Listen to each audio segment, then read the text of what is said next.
Voilà, alors on a la chance de recommencer la Torah, Parshat Bereshit. Il y a tellement à dire sur la Parshat Bereshit qu'il nous faudrait plusieurs décennies.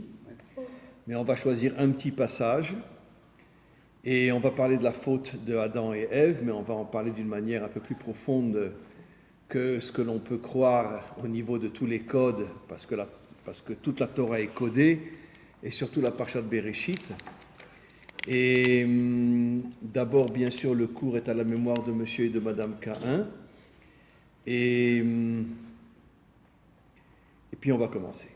Voilà. Alors donc, au niveau de l'introduction, comme vous le savez, enfin, c'est pas marqué dans la Torah clairement, mais c'est le Zohar et le Hari HaKadosh qui le disent, que normalement il était prévu que Adam et Ève mangent pendant Shabbat l'arbre de la vie. Et s'ils avaient mangé pendant les 3 séoudot, bon, ce sont des codes, il ne faut pas le prendre à la lettre comme vous allez le voir, s'ils avaient mangé l'arbre de la vie, Etz HaChaim, Motzei Shabbat, ils devaient manger l'arbre de la connaissance du bien et du mal. Et par le mérite d'avoir mangé de l'arbre de la vie, je vais expliquer bien sûr tout ça, ils seraient arrivés à transformer le mal en bien, et l'arbre de la connaissance serait devenu uniquement un arbre de bien, puisque l'arbre de la connaissance s'appelle Etz Hadat Tov Vera, et en ayant mangé pendant Shabbat aux 3 repas l'arbre de la vie, ils auraient surmonté le mal, lui auraient fait faire teshuva, si on ose dire, et l'arbre de la connaissance serait devenu l'arbre du bien. Alors bien sûr, tout ça, ce sont des codes, évidemment. De quoi on parle? Alors nos maîtres expliquent qu'en vérité que l'arbre de la vie, c'est la neshama de l'arbre de la connaissance qui lui est le corps. Exactement comme un être humain, on a une âme dans notre corps. L'arbre de la vie fait allusion à la neshama, je vais expliquer bien sûr pourquoi. Et l'arbre de la connaissance fait allusion, la connaissance du bien et du mal, fait allusion au corps. Comment? Le mental, l'intelligence, etc. Absolument. On peut être un homme très intelligent et un homme qui vit dans le mal aussi. C'est pour ça que cet arbre-là s'appelle l'arbre du bien et du mal. Et à un niveau beaucoup plus profond, on va aller étape par étape, l'arbre de la vie, c'est tout simplement l'union entre l'âme et le corps. Une union éternelle entre l'âme et le corps. Pourquoi? Parce qu'au départ, l'homme avait été créé pour que son âme et son corps restent éternellement liés l'un à l'autre.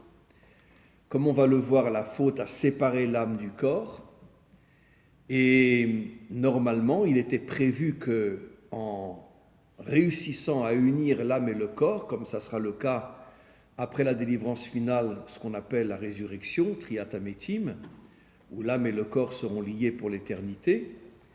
Donc, avant la faute, normalement, Dieu avait dit à Adam, tu manges de l'arbre de la vie pour connecter ton corps avec ton âme avec ton corps, et ça te donnera des forces inimaginables pour après vaincre le mal et le transformer en bien.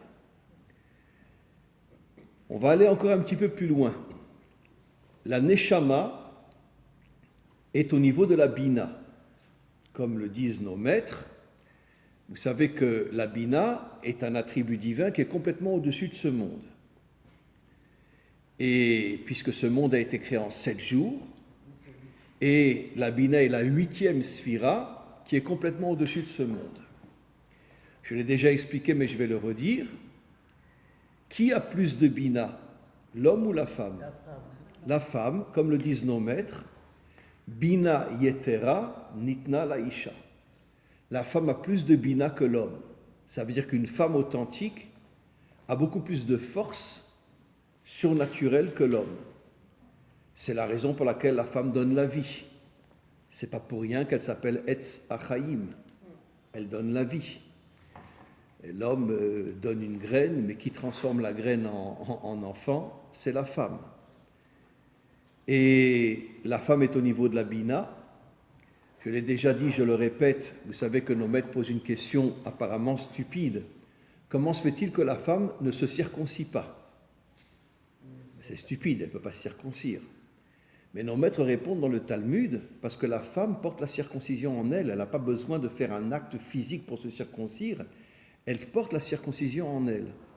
Et nos maîtres expliquent que la circoncision est au niveau de la bina. Pourquoi? Puisque quel jour on se circoncis? Le 8e jour. Le 8e jour qui fait allusion à la bina. Un attribut divin qui est complètement au-dessus de ce monde, qui donne des forces inimaginables.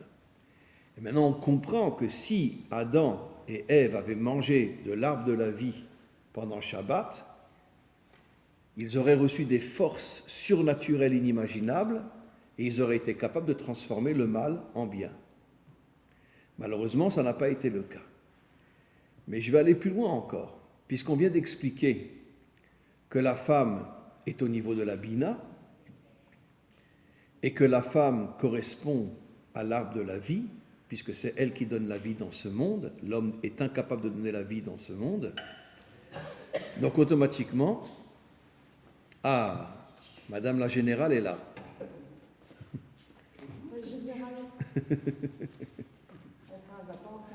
Bah oui, votre homme c'est un général, non? Voilà. En tous les cas. Excusez. Non, on vous excuse pas. On est très content que vous soyez là. Et donc, en vérité, le Zohar explique quelque chose d'absolument incroyable. Que, en vérité, l'arbre de la vie fait allusion à la femme, puisque c'est elle qui donne la vie. Elle est au niveau de la bina, au niveau de la neshama. La neshama est au niveau de la bina. Et l'arbre de la connaissance fait allusion à l'homme. Ça veut dire qu'en vérité, nos maîtres disent quelque chose d'absolument incroyable. L'homme représente l'extériorité et la femme représente l'intériorité. Puisque si la femme est au niveau de la neshama est complètement cachée dans le corps. Personne ne la voit. Par contre, l'homme, lui, c'est l'extériorité. Pendant des millénaires, la femme était à la maison avec les enfants, c'est l'homme qui sortait, qui travaillait, etc., etc. Bon, aujourd'hui, les choses ont changé, bien sûr, mais pendant des millénaires et des millénaires, la femme était clouée à la maison avec ses gosses, et c'est l'homme qui travaillait à l'extérieur. Et donc l'homme représente le monde de l'extériorité, puisqu'il sort de sa maison. Je vais expliquer ce que c'est la maison. Et la femme restait dans sa maison. Et vous savez que le premier mot de la Torah, c'est Bereshit. Et nos maîtres expliquent qu'est-ce que ça veut dire Bereshit. Bet, c'est Baït, la maison. Et Reshit, c'est le commencement. Ça veut dire qu'en vérité que toute l'histoire de l'homme commence dans sa maison. Et qu'est-ce que disent nos maîtres? Beito zu ishto. La maison de l'homme, c'est sa femme. Vous êtes d'accord? Ben évidemment. Comment vous pourriez ne pas être d'accord? La maison de l'homme, c'est sa femme. Et c'est pour ça que le premier mot de la Torah, c'est Bereshit, pour dire que tout commence dans le couple, mais dans l'intériorité, dans la maison. Parce que la maison, c'est l'intériorité. Et Beito zu ishto. La femme, c'est la maison de l'homme. Et donc c'est pour ça que le premier mot de la Torah est encore une fois Bereshit, pour nous faire comprendre que toute l'histoire humaine commence, et vous allez voir qu'est-ce qui s'est passé, commence par l'union véritable, que je vais expliquer, entre l'homme et la femme. Si la femme est l'intériorité de l'homme, et l'homme est l'extériorité, tout le travail d'un couple repose sur l'homme, qu'il doit retrouver l'intériorité de son épouse. Son intériorité, sa neshama, sa bina, et rentrer dans son intériorité pour capter toutes les forces qui sont en elle et recevoir la bénédiction, comme disent nos maîtres, En abracha metsuya betor beito shel adam ela besrut ishto. Toute la bénédiction de l'homme vient par le mérite de sa femme. La femme est aussi appelée la couronne de l'homme, comme le dit le roi Salomon, je l'ai déjà expliqué des milliers de fois. Ça veut dire que c'est elle qui fait de lui un roi. L'homme ne peut pas devenir un roi s'il n'a pas une femme avec laquelle il s'entend. Mais tout le travail de l'homme, c'est de rentrer dans l'intériorité de la femme. Maintenant, c'est ça le décodage. Le décodage, c'est quoi? Le Harizal explique quelque chose d'absolument incroyable. En vérité, toute cette histoire de l'arbre de la vie et de l'arbre de la connaissance, oh, ça me fait plaisir de vous voir. De l'arbre de la vie et de l'arbre de la connaissance, ce sont des codes. Vous savez ce que le Hari Akadosh révèle? Le Hari Akadosh dit, en vérité, Hachem a dit à Adam et Ève, vous vous unirez uniquement pendant Shabbat. Si vous vous unissez pendant Shabbat, à ce moment-là, l'homme arrivera à découvrir l'intériorité de son épouse, et par le fait qu'il découvrira l'intériorité de son épouse, à ce moment-là, ils auront la force tous les deux de surmonter, Motzei Shabbat, tout le mal qu'il y a dans ce monde. Voilà le décodage qu'explique le Harizal. Malheureusement, Adam n'a pas voulu. Adam, il a voulu s'unir à sa femme dès le jour de sa création. Pourquoi? Pour le plaisir uniquement, pour l'extériorité. Il n'a pas pu attendre. J'imagine que sa femme était extrêmement belle, puisque c'est une créature de Dieu. Et donc, il n'a pas pu tenir. Il a dit, je ne peux pas attendre, c'est pas possible. Il n'a pas pu attendre. Il s'est uni à elle le vendredi. Bon, le jour où il a été créé, ce sont des codes, bien sûr. Il s'est uni à elle le vendredi, uniquement pour le plaisir. Qu'est-ce qui s'est passé? Je l'ai déjà expliqué 1000 fois. Après la relation, il s'est endormi.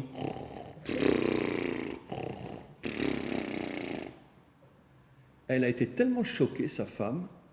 Elle a dit, maintenant tu ne me parles pas, tu n'es pas avec moi, tu ne me caresses pas, tu ne m'embrasses pas, tu me... Ça veut dire quoi? Tu as fait ton truc et tu t'endors maintenant? Elle était tellement choquée, elle se levait, elle est partie. Elle a dit, qu'est-ce que c'est ce gros porc là, qui s'endort après une union? Elle a été terriblement choquée et elle a rencontré le plus bel homme de sa vie, le serpent. Nos maîtres disent que c'était un homme d'une beauté tellement inimaginable que quand elle l'a vu, elle est tombée. Il s'appelle le serpent parce qu'il était rusé. Mais en vérité, ça prouve entre autres qu'il y avait déjà des créatures qui avaient une forme humaine bien avant que Adam et Ève aient des enfants. Puisque le Talmud dit clairement que c'était un homme d'une beauté inimaginable, elle a craqué devant lui. Il est arrivé à la séduire, machin, etc. Et elle est tombée. Et ils ont une relation ensemble. Le problème, c'est que lui, il n'a pas ronflé après. Non. Il lui a caressé les cheveux et tout ça, il lui a dit « je t'aime, tu es mon amour », etc. Parce qu'il savait ce qu'il devait faire avec une femme. Voilà. Elle a été complètement séduite et elle est tombée dans ses bras. Voilà. Par contre, comment? Elle est tombée dans les pommes, exactement. Voilà. C'est une très très bonne. Elle est tombée dans les pommes. Elle a mangé une pomme. Elle est tombée dans les pommes, exactement. Voilà. Et donc n'oubliez jamais les hommes, hein. D'accord? Ne ronflez pas après l'union. Interdit. C'est hormonal, hein? Comment? C'est hormonal. Mais non, mais il ne faut pas. Parce que la femme, elle attend encore plus d'après l'union que de l'union elle-même. Oui. Elle a besoin de au moins 5 minutes, 10 minutes, reste encore avec moi, quoi. Ne t'endors pas, ne ronfle pas. Voilà. Alors, elle n'est pas si à blâmer que ça. Alors. Comment? On blâme Ava, mais elle n'est pas si à blâmer que ça. Mais la femme est des milliards de fois au-dessus de l'homme. Et un jour, on se rendra compte au moment de la délivrance finale, elle est la couronne de l'homme. Mais qu'est-ce qui s'est passé après la faute? Qu'est-ce qu'a dit Adam? Qu'est-ce qu'a dit Hachem à Adam? Tu domineras ta femme. C'était une punition en vérité. Maintenant, jusqu'à aujourd'hui, tous les hommes s'imaginent qu'ils dominent leur femme. Mais en vérité, un jour, on se rendra compte que c'est exactement le contraire. C'est la femme qui est au-dessus de l'homme. Mais ça, on s'en rendra compte grâce au Mashiach. Alors maintenant, je continue. Donc en vérité, le Hari Akadosh révèle quelque chose d'extraordinaire. Adam a pris Ève uniquement pour le plaisir. S'il avait attendu Shabbat, il y aurait eu une union, bien évidemment. Mais le Shabbat dévoile l'intériorité de ce monde, puisque comme on le sait, la semaine, c'est le monde de l'action. Le Shabbat, c'est le monde de l'intériorité. D'accord? Et donc, s'il s'était uni à son épouse le Shabbat, il n'aurait pas eu simplement le plaisir de l'union, il aurait réussi à rentrer dans l'intériorité de sa femme, et à ce moment-là, ils auraient pu transformer le mal en bien, Motzei Shabbat. Mais comme il ne l'a pas fait, il est complètement tombé.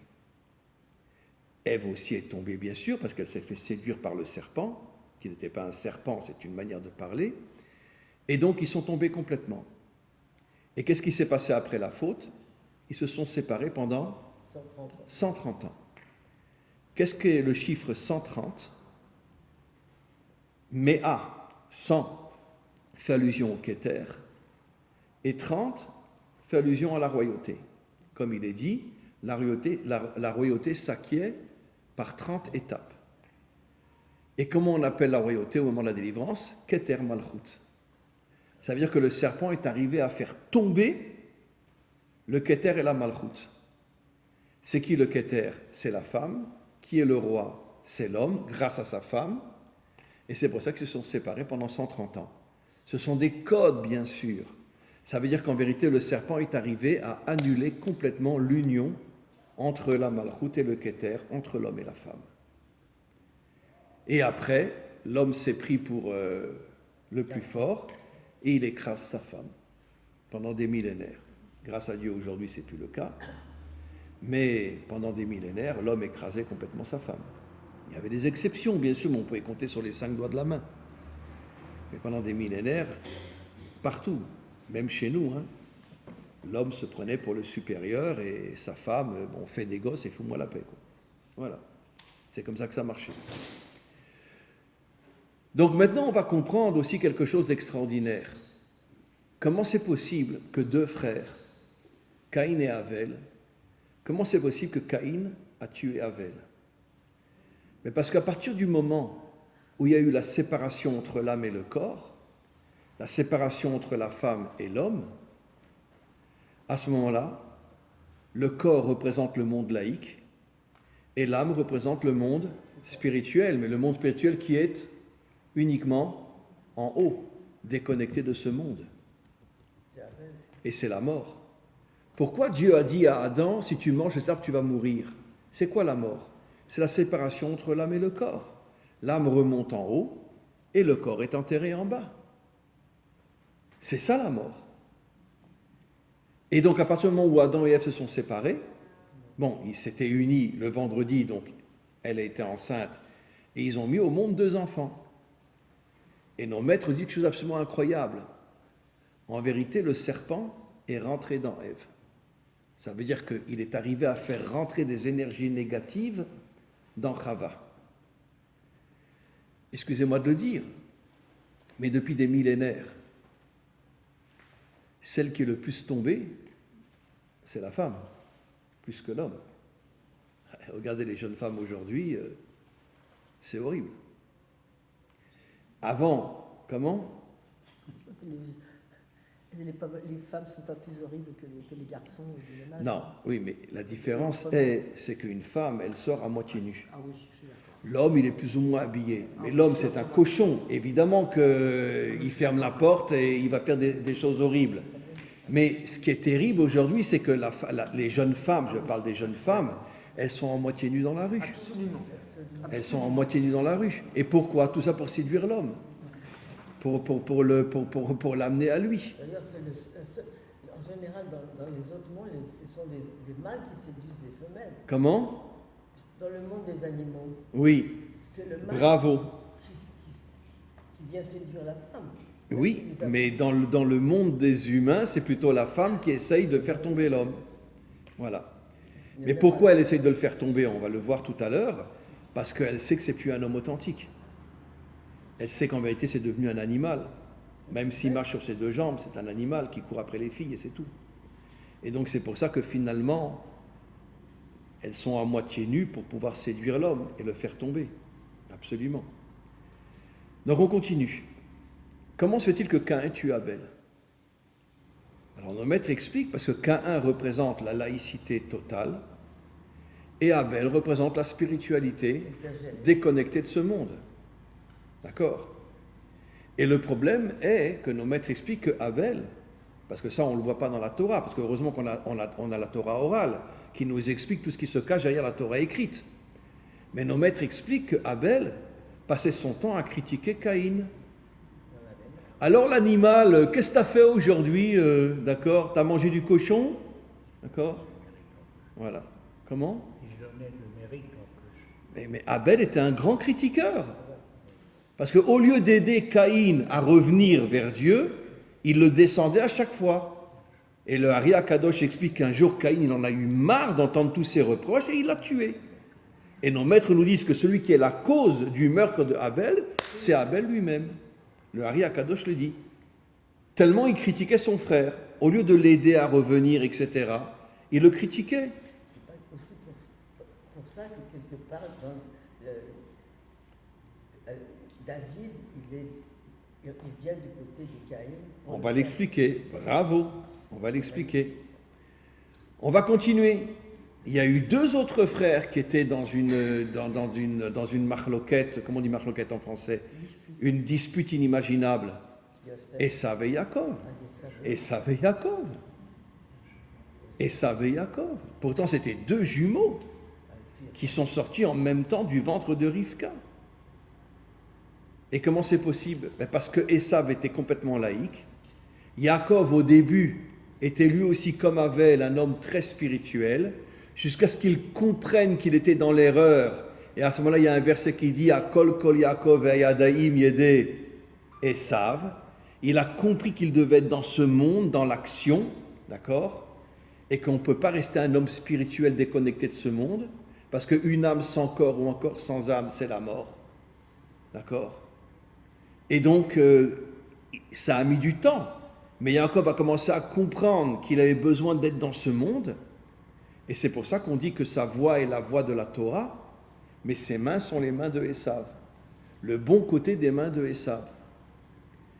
Après, on reparlera de Esav, vous allez voir quelque chose d'absolument incroyable. Mais Esav et Yaakov étaient constamment en dispute. Mais on a pire que ça. On a Yehuda et Yosef, les enfants de Yaakov. Yehuda a quand même eu le culot de vendre son propre frère comme esclave en Égypte. D'accord? C'est pour ça que je dis toujours, quand j'entends qu'on dit qu'on est le peuple élu, je sais pas, j'ai envie de les étrangler. On n'est pas le peuple élu, hein? On est le peuple choisi. Mais les 70 nations aussi avaient été choisies pour chacun une mission. Et on va en parler dans quelques instants. Donc, qu'est-ce qu'on voit de là? On voit que la faute de Adam, elle a introduit le mal dans le bien. Puisque Caïn, c'était le mal qui a tué son frère, même si son frère n'était pas quelqu'un de très bien non plus, parce que quelqu'un qui est déconnecté de ce monde, c'est pas quelqu'un de bien, absolument. Esav et Yaakov, Esav n'était pas non plus au départ quelqu'un d'extraordinaire, parce qu'il passait son temps à étudier toute la journée et il se foutait de ce monde. Il faisait rien, Yaakov, pardon, il faisait rien pour changer ce monde, jusqu'à ce qu'il finisse assez tard à le comprendre. Et c'est-à-dire la raison pour laquelle il a épousé deux femmes, Léa qui est la Bina et Rachel qui est la Malchut, l'union entre le monde d'en haut et le monde d'en bas. Il a commencé à comprendre qu'il fallait unir le monde d'en haut avec le monde d'en bas et pas rester uniquement en haut. Mais pendant des années, Jacob était uniquement en haut. Et Esav était entièrement en bas. Et Yehuda et Yosef, comment on peut imaginer que deux frères, les fils de Jacob, comment on peut imaginer que Yehuda a vendu Yosef? Comment? Alors c'est vrai que Yosef ne se comportait pas très bien lui non plus. Il disait, vous allez tous vous prosterner devant moi, etc. C'est vrai. Bon, il avait 17 ans, c'était un taré, Asma. Pour ça, on va le vendre comme esclave en Égypte. Très bien. Ça veut dire que Yehuda, lui aussi, le mal est rentré en lui. Et c'est ce que nos maîtres expliquent. Depuis la faute de Adam et Ève, le mal est rentré dans le bien et le bien est rentré dans le mal. Je vais vous donner un exemple du bien qui rentre dans le mal. Quel était le meilleur ami d'Abraham? Son serviteur Eliezer, qui était son Rosh Yeshiva. C'est lui qui donnait des cours dans la Yeshiva d'Abraham. C'est lui qui a proposé sa fille à Abraham, et quand Abraham a refusé, il aurait pu lui dire « va te faire voir ». Et il a accepté d'aller chercher Rivka pour la marier à Abraham. Ça veut dire que c'était un homme exceptionnel, extraordinaire. Et c'était le fils de qui, Eliezer? Le fils de Nimrod, le plus grand dictateur de la planète. Eliezer était le fils de Nimrod. Ce qui veut dire que Nimrod était le mal absolu, mais il a eu un fils qui était exceptionnel. Et ce fils-là est rentré dans la maison d'Abraham. Vous comprenez ? Je l'ai déjà dit, je sais, je me répète des milliers de fois, je ne rentrerai pas dans les détails. Vous savez le nombre de centaines de fils de nazis qui sont arrivés dans les années 50 en Israël, qui se sont convertis et sont devenus des gens religieux, dont un qui est devenu un très grand rav à Beit Vegan, dont le père était le chef des têtes de mort. Et quand il a appris ce que son père faisait aux Juifs, qu'il a tué des centaines de milliers de Juifs, il n'a même pas dit au revoir à ses parents, il est parti, il est arrivé en Israël, il s'est converti, et c'est devenu un très grand rav à Beit Vegan, un fils d'un officier nazi qui a tué des centaines de milliers de Juifs. Et ils sont tous arrivés à Migdal, à côté de Tibériade, quand ils ont entendu ce que leurs parents ont fait. Donc ça prouve qu'il y a du bien dans le mal et il y a du mal dans le bien. Mais donnons un autre exemple. Rabbi Akiva, il vient de Sisra, l'un des pires ennemis d'Israël. Et Ruth, d'où elle vient? Du peuple qui détestait les Juifs plus encore que les Allemands, les Moabites. Et c'est la matrice du Mashiach. Comment? C'est possible, ils ont refusé de nous donner à boire, ils ont donné du vinaigre. Mais bien sûr. Et Ruth est la matrice du Mashiach. Et elle vient de Moab. Comment?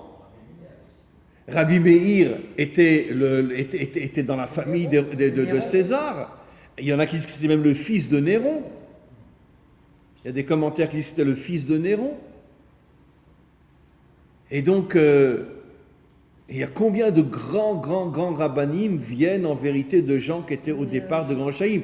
Et n'oublions pas qu'on nous dit que les arrière petits-enfants de Haman, donc Amalek, se sont convertis et sont devenus de très grands rabbanim à Bnei Brak, parce que Bnei Brak existait déjà à l'époque du Talmud.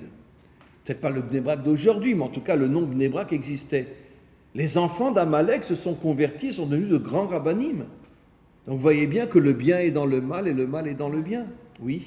Moi, je trouve que même si le bien est dans le mal quelquefois et le mal dans le bien, je trouve qu'au niveau collectif, le mal dans le bien est beaucoup plus... ses conséquences sont bien plus énormes que le bien dans le mal. 100% d'accord. Que ce soit Haman, que ce soit Hitler, que ce soit toutes les grandes catastrophes. 100% d'accord.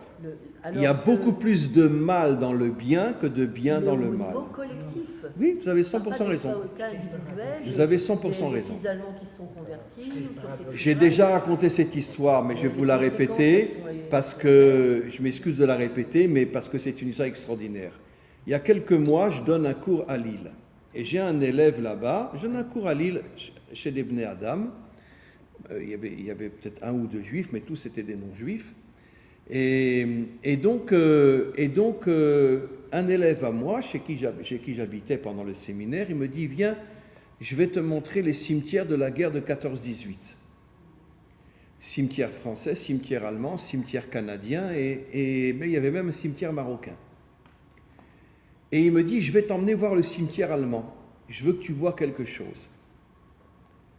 Alors c'est dans la région de Lille, je vois le cimetière, une croix, un Magen David, une croix, un Magen David, une croix, un Magen David. Je reste comme ça. Je dis, attends, mais comment les Juifs ont accepté de s'enterrer à côté d'une croix? Il me dit, mais tu sais pas que pendant la guerre 14-18, les Juifs et les Allemands, ils étaient comme ça? Vous savez que les premiers qui ont libéré les Juifs et qui leur ont permis d'accéder à tous les métiers possibles, médecins, avocats, etc., c'était les Allemands. C'est les premiers qui ont libéré les Juifs. Comment c'est possible que 10 ans plus tard arrive Hitler, qui était un Autrichien? Pourquoi Hitler était un Autrichien? Vous savez pourquoi? Pourquoi? Parce que le mal est là où est le bien. Herzl, c'est un Autrichien. Donc Hitler est né en Autriche pour détruire tout le projet de Herzl, bien sûr. Mais il s'est installé en Allemagne. Mais ça veut dire quoi? C'est-à-dire que le mal est rentré dans le bien. Et Merkel, ce n'était pas une femme extraordinaire? Bon, elle n'a pas toujours été 100% pour les Juifs, mais c'était une femme bien. Merkel était une femme bien. Non, elle est pas morte. Vraiment bien. Comment? Quoi? Non, elle n'est pas morte. Non, elle n'est pas morte, mais c'était... Non, elle est sortie de politique, mais c'était une femme très très bien. Elle est venue, quand elle est venue ici en Israël, juste avant la fin de sa carrière, comment ils l'ont reçue ici en Israël? Parce qu'ils savaient que c'était une femme bien. D'accord? Ça veut dire qu'en vérité, le mal est rentré dans le bien. Hitler n'était pas un Allemand, Hitler était un Autrichien. Il s'est introduit dans l'Allemagne, il est arrivé à les convaincre de tuer tous les Juifs. Comment? Oui, mais je vais vous expliquer pourquoi. Parce qu'en vérité, comme je vais l'expliquer tout à l'heure, en vérité, tous les grands nazis étaient Amalek. Comme on va l'expliquer tout à l'heure, tous les grands nazis étaient Amalek. Ça veut dire des descendants d'Amalek. Amalek s'est reproduit dans 2 pays, l'Iran et l'Allemagne. Comment? L'Ukraine aussi, la Pologne, l'Ukraine. On peut dire l'Ukraine aussi. Ah oui. Les plus grands assassins de juifs, c'est les Ukrainiens. Ah oui. Et nos cochons de dirigeants qui soutiennent l'Ukraine aujourd'hui, alors qu'il n'y a pas un pays qui a tué plus de juifs que les Ukrainiens. Et dans tous les camps de concentration, les tueurs de juifs étaient des Ukrainiens. À Auschwitz, Treblinka, c'était des Ukrainiens. Comment? Un prix Nobel de la paix. Qui? Je sais plus, là, Jaransky, là. Oui, non, mais les Ukrainiens ont tué plus de juifs que n'importe quel autre pays au monde. À Zelensky, ils ont Bien fait sûr. ça. Donc, Oui, mais bien sûr. sûrement de nazi. Et aujourd'hui, tout le monde soutient l'Ukraine. N'importe quoi. Comment? L'Union européenne, ils se reconnaissent bien entre nazis. Oui. Moi, je pense qu'ils soutiennent l'Ukraine parce qu'ils sont en train de préparer la guerre de Gog. Hein. Voilà. On continue. En Iran, c'est sûr qu'ils la préparent. Mais c'est évident. Non, mais j'avais juste Les Iraniens sont aidés par Biden pour avoir la bombe atomique. juste une question. Mais c'est un simple commandement négatif que ne touche pas qui a provoqué toutes ces catastrophes. Mais je vous signale, cher ami, que le Talmud dit clairement que la guerre de Gog, c'est l'union entre les Occidentaux et la Perse. La Perse, c'est l'Iran. C'est marqué au début du traité Avodazara, qui parle de l'idolâtrie. Ça veut dire que les Occidentaux une partie des Occidentaux vont s'unir avec les Perses, donc les Iraniens. C'est pas marqué avec les Sunnites, c'est pas marqué avec l'Arabie Saoudite, ou c'est marqué avec la Perse. C'est marqué au début du traité Avodazara. Donc, et on le voit aujourd'hui, Biden fait tout pour aider les Iraniens à avoir la bombe atomique. Et regardez, aujourd'hui, il y a eu des manifestations, il y a eu plein de manifestations en Iran, ils ont massacré des dizaines, des centaines de personnes. Ils les ont tués, ils les ont mitraillés. Dans quel pays au monde, quand il y a des manifestations, on mitraille les gens? Parce que les Iraniens eux-mêmes, ils n'en peuvent plus de cette dictature qui est sur eux. Et les Iraniens sont des gens très très très bien. Je parle moi des dirigeants. Mais les Iraniens sont des gens très très bien. N'oublions pas qu'à l'époque du Shah, c'était le meilleur ami d'Israël, les Iraniens. Voilà, on continue. Donc, encore une fois, on a parlé donc que les Allemands... Ah oui, alors j'ai demandé à mon ami, mais comment se fait-il qu'un juif accepte de mettre son Magen David à côté d'une croix? Et il m'a répondu, parce que c'était des frères. Ils avaient une union, une amitié inimaginable entre eux. Et donc ça ne dérangeait pas un juif d'être enterré à côté d'une croix, parce que c'était vraiment comme des frères. Et 10 ans après vient Hitler, et tout change. La fraternité entre juifs et goïms n'a jamais duré très longtemps, hein. Mais Quoi qu'il en soit. Mais n'oublions pas que les Allemands sont les premiers qui ont libéré les Juifs. C'est le premier pays en Europe qui a libéré les Juifs. Comment? Il y a toujours un retournement. Oui, mais c'est ça ce que j'explique. Le retournement, c'est que quand ça va trop bien, le mal rentre dans le bien. Exactement. C'est ça le problème. Quand ça va trop bien, le mal rentre dans le bien. Le mal rentre dans le bien. Voilà. Il faut rester solitaire. Vous savez combien qu'on a dans notre gouvernement aujourd'hui, combien qu'on a d'infiltrés aujourd'hui? Tous. D'infiltrés, de gens qui se font passer pour des juifs et qui ne sont pas Absolument. juifs. Ce sont des nazis, des antisémites, comme c'est pas possible. Il y en a un, il est russe. Très bien. Bon, j'espère qu'il ne va pas entendre mon cours parce qu'il va me mettre en prison. Mais comment? Voilà. La patronne du Mérite, c'est pas mieux. Ah bah oui, ben c'est pareil. Hein. C'est pareil. Bon, grâce à Dieu, on est le peuple élu, grâce à Dieu. Bon, Hachem. Donc, comme je dis toujours, Hachem nous a choisis, vous savez pourquoi? Parce qu'il s'est dit, si je réussis avec eux, je réussis avec tout le monde. Voilà. Donc c'est pour ça qu'il nous a choisis. Donc quoi qu'il en soit, on continue. Donc on va aller un petit peu plus loin maintenant. qui c'est qu'a créé Rome? Enfin, la source de l'Empire romain, nos maîtres expliquent, entre autres le Malbim, explique que c'est Esav. Enfin, pas lui en tant que tel, parce que lui était mort depuis longtemps, mais ses descendants. Qu'est-ce qui s'est passé? Le pays de Esav était l'un des pires ennemis avec Moab contre Israël. Il y avait tout le temps la guerre entre où était Esav, où était le pays de Esav, dans le sud, c'est-à-dire le sud de la Jordanie aujourd'hui. Et là, tout ça, toute cette partie-là, c'était... Parce que la terre d'Israël s'arrêtait à la mer Morte. Et donc la Harava, etc., tous ces pays-là, c'était le pays de Esav. D'ailleurs, vous avez déjà tous été à Eilat. Vous avez tous vu que les montagnes sont rouges là-bas. Pourquoi il a choisi ce pays-là? Edom. Parce que lui s'appelait Edom, il s'appelait Rouge. Donc il a choisi un endroit où les montagnes étaient rouges. Et il est parti vivre là-bas. Pendant des siècles et des siècles, il y avait toujours la guerre entre Israël et le pays de Esav. Et bon, Esav était mort depuis longtemps, bien sûr, mais en tout cas ses descendants. Et quand est arrivé David, David en a eu marre, il a dit, moi je liquide ce pays-là. Je le liquide. Très bien. Il a envoyé Yoav, son général d'armée, c'est dans le Tanakh tout ça. Il y a eu la guerre pendant 3-4 ans. Et à ce moment-là, qu'est-ce qui s'est passé? Une grande partie de ce pays-là sont morts. Une petite partie Parti en Allemagne. est venue en Israël et ont demandé de se convertir. Oui, c'est le Malbim qui dit ça, petite partie. Et une grosse partie sont passés en Égypte. En Égypte, ils ont traversé la mer et se sont installés où ça? En Allemagne.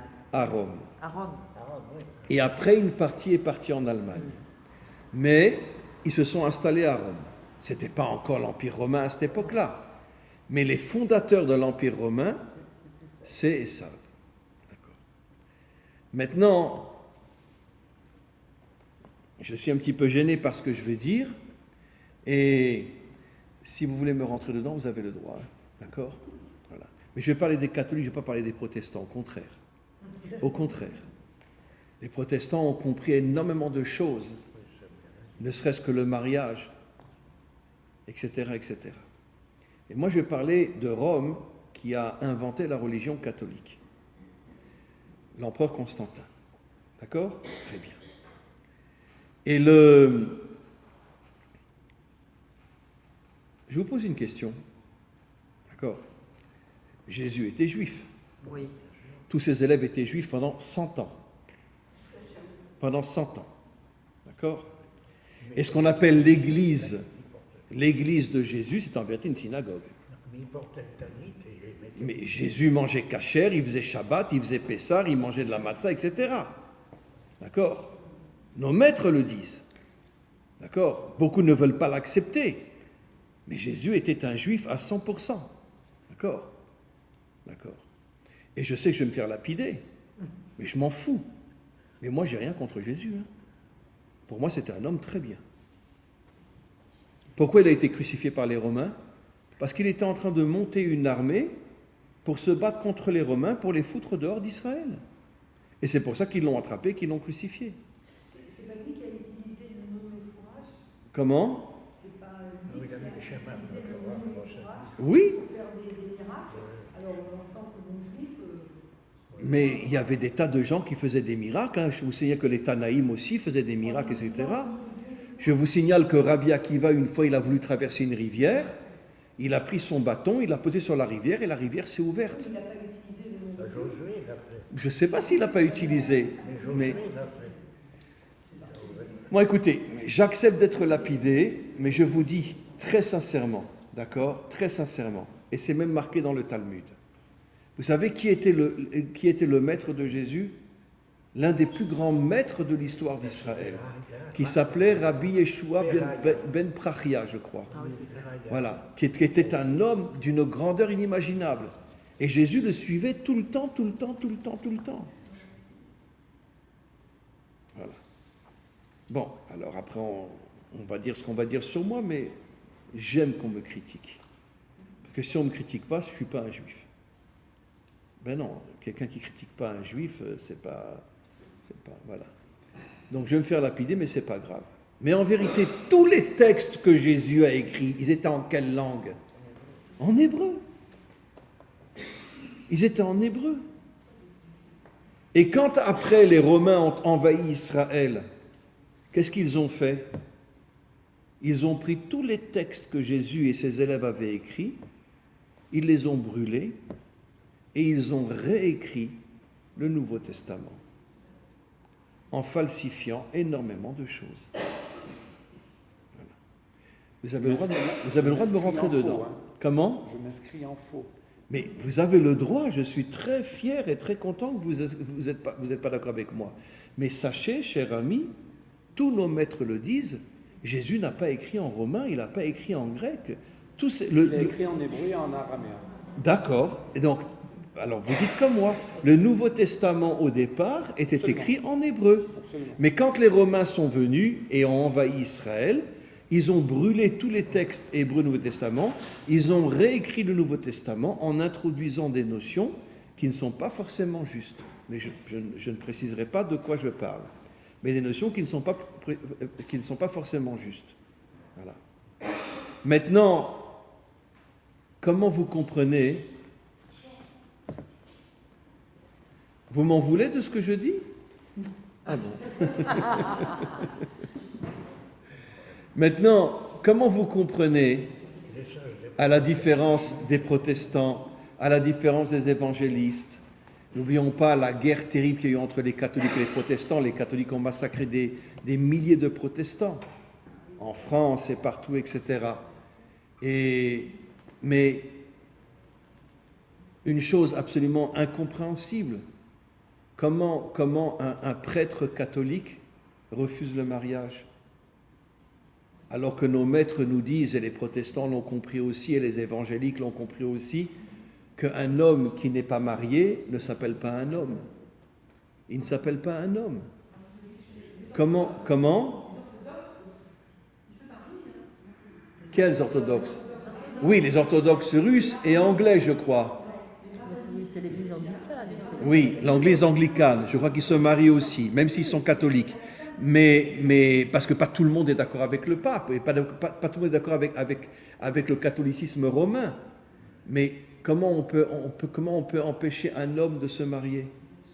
Comment on peut empêcher un homme de se marier? Le chef de l'église anglicane, c'est le roi ou la reine. Comment? Le chef de l'église anglicane, Charles. c'est le Oui. roi ou la reine.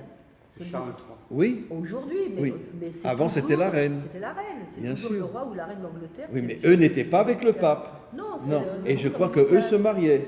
Oui, bien sûr. Bien Elle sûr. mariait la reine Elisabeth. elle était Oui, mariée. absolument. Charles aussi. Donc comment qu'on peut reproduire la séparation entre l'homme et la femme? Comment c'est possible? Et parce que dans ses origines, le catholicisme est une religion qui est complètement déconnectée de ce monde. Et donc c'est pour ça qu'il ne voulait pas le mariage entre l'homme et la femme. Pour ne pas être en bas, mais ne rester qu'en haut. Voilà. Maintenant, on le sait tous très bien. C'est vrai chez nous aussi. On ne peut pas s'en cacher. Vous avez entendu parler de Walder, qui a écrit des livres inimaginables que tous les orthodoxes lisaient, jusqu'à ce qu'on apprenne que c'était un pédophile. Bon, très bien. Donc, Walder, voilà, un homme qui a écrit des centaines de livres que tous les orthodoxes lisaient, des livres bien, vraiment bien, et récemment on a appris que c'était un pédophile et il s'est suicidé. Et c'est pas le seul. Mais on le sait, récemment il y a eu un reportage en France qui disait qu'ils avaient découvert que dans les églises il y avait des choses catastrophiques qui se passaient. Mais d'un autre côté, je peux le comprendre. Comment un homme peut rester pendant 70 ans sans toucher une femme? C'est impossible, c'est impensable. Il y a peut-être des exceptions, mais dans la grande majorité, c'est impossible. Comment un homme peut tenir? C'est impossible. Impossible. Donc c'est sûr qu'il y avait... Par contre, les protestants, eux, ont compris que non, on se marie. On se marie. Vous comprenez? Donc finalement, ils ont réparé des choses énormes. Et n'oublions pas, une église protestante n'a aucune idole dedans. Si vous regardez une église catholique, vous voyez non seulement à l'intérieur, mais même à l'extérieur. Allez à Rouen, j'ai été souvent à Rouen, mais vous voyez les églises, mais c'est inimaginable. Il y a des milliers de statues sur le le mur de l'église et ne parlons pas à l'intérieur. Dans une église protestante, non. J'ai vu une église protestante à Strasbourg, d'accord? Parce qu'en Alsace, il y a beaucoup, beaucoup de protestants. Vous voyez aucune idole à l'intérieur, aucune idole à l'extérieur, ni à l'extérieur, ni à l'intérieur. Les protestants ne veulent pas de statue. Donc c'est vrai qu'il y a eu un réveil énorme. C'est pour ça que les catholiques ont massacré les protestants. Au début, maintenant c'est fini. Mais quand il y a eu ce réveil-là, d'accord, de comprendre que oui, il fallait se marier, non, il ne fallait pas se prosterner devant des idoles, etc. Voilà. Donc, je reviens sur ce que j'ai dit. Les fondateurs de l'Empire romain, d'accord, c'est Ésav. Enfin, pas lui, mais ses descendants qui se sont installés à Rome. Après, une partie est partie en Allemagne, etc. Mais en vérité, les fondateurs de l'Allemagne, c'est un des peuples cananéens, le Girgashi. Regardez à la fin du prophète Obadiah, les commentaires le disent, les Girgashi. Vous comprenez maintenant pourquoi un Français, il dit mon cousin Germain? Parce qu'une partie est partie en France, du Girgashi, et la majorité sont partis en Allemagne, et c'est pour ça qu'ils s'appellent les cousins germains. Mon cousin Germain. Voilà, absolument. Aucun Français ne sait pourquoi on dit un cousin germain. Parce qu'ils n'ont pas eu la Torah, ils ne savent pas qu'en vérité, un des peuples cananéens, dans sa grande majorité, sont partis en Allemagne. Et d'une certaine manière, on peut expliquer pourquoi l'Allemagne s'est retournée contre les Juifs, parce que, bon, ils avaient dû fuir le Proche-Orient, ils avaient dû fuir leur terre. Donc j'imagine qu'il y avait sans doute une haine inimaginable qui était cachée dans les descendants des Girgashi, et c'est eux qui sont après devenus les nazis et qui ont tué 9 millions de Juifs. C'est pas 6 millions, c'est 9 millions, comme je vous l'ai souvent expliqué. Il y a eu des études qui ont été faites des années après la Shoah. Moi, j'avais un élève qui a fait ces études-là. Il m'a dit, Rav, on a découvert que ce n'est pas 6 millions de Juifs qui sont morts dans les camps de concentration, c'est 9 millions de Juifs qui sont morts dans les camps de concentration. 9 millions. Mais ça, on ne peut pas. Ils en veulent tellement pour les 6 millions, si on leur dit que c'est 9 millions. Ils ne croiront pas. Déjà, pour 6 millions, aujourd'hui, ils n'y croient plus. Alors, si on va dire 9 millions, voilà. Alors maintenant, on continue. Maintenant, regardez Rome. En hébreu, ça s'écrit Resh, Vav, Mem. Si vous prenez la première et la dernière lettre, Resh et Mem, Gematria 240, Gematria Amalek. Et pourquoi il y a un Vav au milieu? Le Vav s'appelle en hébreu Vav Achibur, le Vav de l'union, puisque le Vav c'est comme le et en français. J'ai une table et une chaise et une armoire, etc. Et le Vav s'appelle Vav Achibur, c'est le et en français. Vav Achibur. Au niveau d'un sens beaucoup plus profond, le Vav Achibur, c'est l'union entre le monde d'en haut et le monde d'en bas, l'union entre l'âme et le corps, l'union entre l'homme et la femme, l'union bientôt entre les 70 nations adamiques et Israël. Amen. Voilà. Et bon, vous imaginez pas le réveil qu'il y a en ce moment chez les nations, c'est... Non, mais parce que il faut suivre mes cours. Regardez mes cours et vous verrez. Récemment, j'ai fait un cours avec 3 musulmans. Récemment, j'ai fait un cours avec une femme musulmane. Vous avez vu le cours avec la femme musulmane? Vous avez vu cette femme extraordinaire? Et à la fin du cours, elle dit, mais moi je suis juive. Alors je lui demande, mais pourquoi vous dites que vous êtes juive? Elle dit, parce que moi j'aime tout le monde. Je suis musulmane, mais j'aime les juifs, j'aime les chrétiens, j'aime tout le monde. Ça, elle me dit.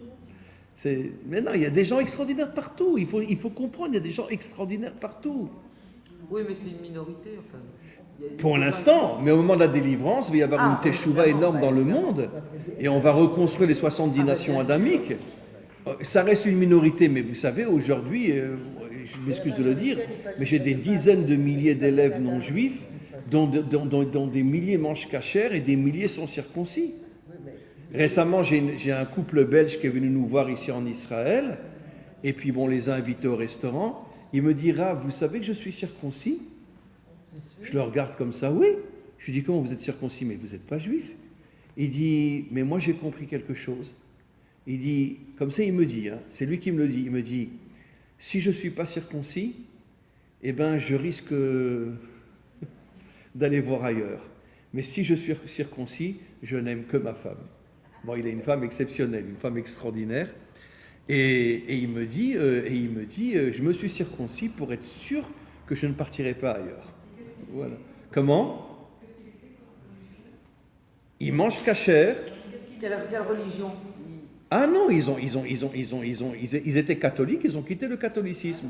Aujourd'hui, ils ne veulent que la Torah. Non, mais je dis ça parce que je sais que chez les catholiques, il y a quand même des familles qui circoncisent le 8e jour, qui circoncisent leur petit garçon. Oui, oui.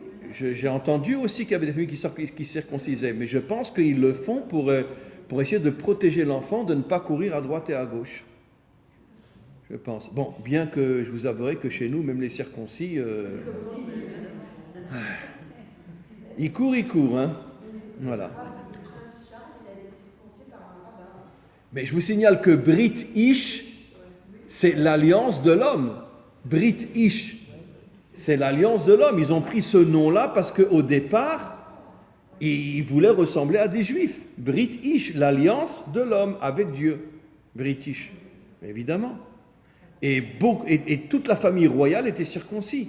Bon, je ne sais plus si c'est le cas aujourd'hui, mais toute la famille royale pendant des siècles était circoncis. Je parle des hommes, bien sûr. Alors on continue. Donc, pourquoi le Vav est au milieu de Amalek? Pourquoi? Le Vav représente le Vav Achibour, l'union des contraires. Comme expliquent nos maîtres, l'union des contraires, c'est quoi? Tu n'es pas comme moi, mais je te respecte parce que tu es un homme bien. Même si on ne partage pas les mêmes idées. Attention, je n'ai jamais dit qu'il faut partager les mêmes idées que quelqu'un qui ne pense pas comme toi, etc. Mais si c'est un homme bien, tu dois le respecter. Pourquoi? Parce que arrête de regarder les idées, regarde l'homme. Si c'est un homme bien, voilà. Ok? J'ai déjà expliqué des milliers de fois, grâce à Madame Elisheva, elle m'a présenté le chef prieur de la basilique Saint-Pierre au Vatican, Don Alberto. Ouais, je me souviens. Elisheva, un homme a pleuré. On l'a vu. Voilà. Un homme a pleuré. C'était le chef prieur du Vatican. Il a découvert mes cours, il a voulu venir me voir, grâce à Elisheva. On s'est rencontrés pendant 4-5 ans à peu près, mais un homme, je vous dis franchement, la première fois qu'il m'a vu, je l'ai déjà dit 1000 fois, je sais, je me répète, il est venu vers moi la tête baissée. Il a avancé vers moi, alors qu'il aurait pu être mon grand-père, hein, parce qu'il avait déjà, à cette époque-là, peut-être déjà 86, 87 ans.